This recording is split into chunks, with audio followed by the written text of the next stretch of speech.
ये लोगों को किस तरीके से क्यों मारा। थाना जानी क्षेत्र में 17 सितंबर के दिनांक पर एक महिला का शव मिला। बुर्का पहने हुए महिला का।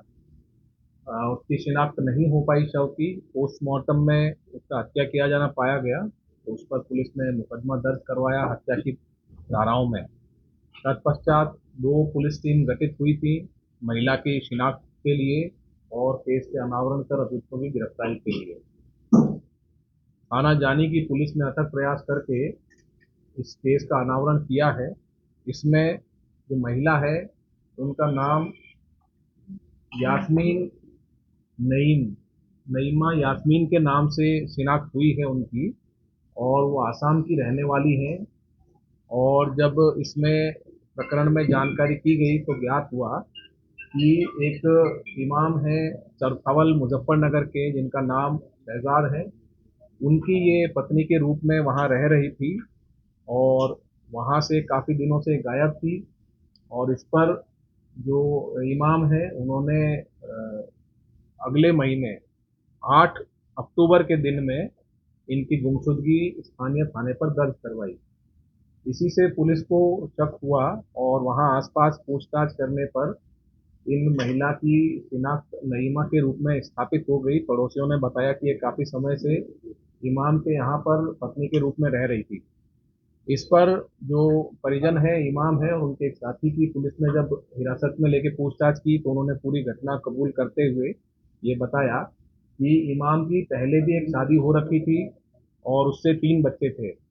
उसके बाद में इमाम जो है वो सोशल मीडिया के जरिए नईमा के संपर्क में आए और इनसे उन्होंने विवाह का प्रस्ताव दिया, जिसके बाद में इन्होंने अपना दूसरा विवाह नईमा से किया।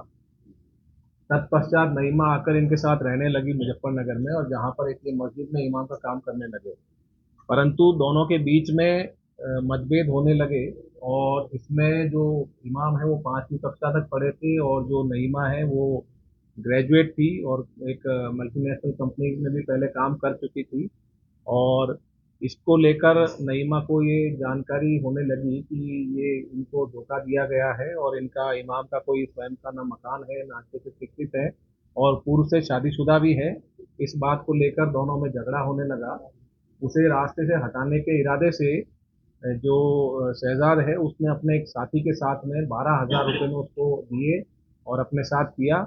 और जो अपनी पत्नी है नईमा उसे शॉपिंग करने के बहाने मेरठ लेकर आए और वहां से फिर इसे ऑटो में ले जाकर, बस से आए और फिर ऑटो में ले जाकर इसकी नहर के किनारे हत्या कर इसे फेंक दिया गया और उसके बाद लौट गए।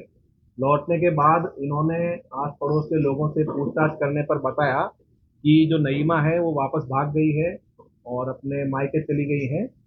परंतु ज़्यादा पूछताछ होने पर इन्होंने अपने बचाव के लिए स्थानीय थाने में करीब 20 दिन बाद जाकर गुमशुदगी दर्ज करवाई। इसमें पुलिस ने बड़े अच्छा कार्य करते हुए न सिर्फ जो अज्ञात शव है उसकी शिनाख्त की, बल्कि केस का अनावरण करते हुए दोनों अभियुक्तों को भी गिरफ्तार किया है, जिसके लिए पुलिस टीम को 25,000 रुपये का पुरस्कार मेरी तरफ से दिया जा रहा है। सर सोशल मीडिया पे इसने नईमा से अपने आप को कपड़े का व्यापारी बताया था। जी हाँ, सोशल मीडिया पर इसने भ्रामक तथ्यों का प्रयोग करते हुए नईमा से मित्रता की थी और अपने आप को कपड़े का व्यापारी बताया। जिसके बाद में नईमा से इनकी मित्रता हुई और शादी के कुछ समय के बाद तक ये दिल्ली में भी रहे थे कुछ समय बाद। लेकिन पैसों के अभाव में इनको जब यहाँ मस्जिद में इमाम बनने का प्रस्ताव आया तो इन्होंने उसे स्वीकार कर लिया और वो यहाँ लेकर उसे आए थे और यहाँ लाने के बाद ही दोनों के बीच में मतभेद शुरू हुए। सर किस तरह से संपर्क में आया था जैसा कि मैंने बताया, सोशल मीडिया के जरिए इनसे संपर्क में आया था और सोशल मीडिया के जरिए ही इनकी मित्रता हुई, जिसके बाद इन्होंने विवाह किया। सर हाँ जी, निकाह भी इन्होंने बताया उनने। पहले भी कोई आपराधिक इतिहास है। नहीं, अभियुक्तों का अभी तक पहले का कोई आपराधिक इतिहास जानकारी में नहीं आया है।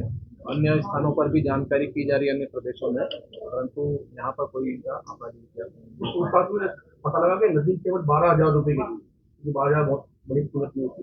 उसके लिए एक मर्डर करने के लिए तैयार हो गया। जी, दोनों जो अभियुक्त हैं आपस में अच्छे मित्र हैं और दोनों एक दूसरे से परिचित हैं। नईम को पैसों की सख्त जरूरत थी और इस पर उन्होंने अभी इनको 12,000 रुपये दिए अभियुक्त को। और बाद में भविष्य में और इसका सहयोग करने का वादा कर इसे साथ लेके आया था। सर कितने समय तक इसके साथ महिला रहती, कितना समय हुआ था इनकी? तकरीबन 7 महीने से इनकी जानकारी है जब ये साथ में रह रहे हैं।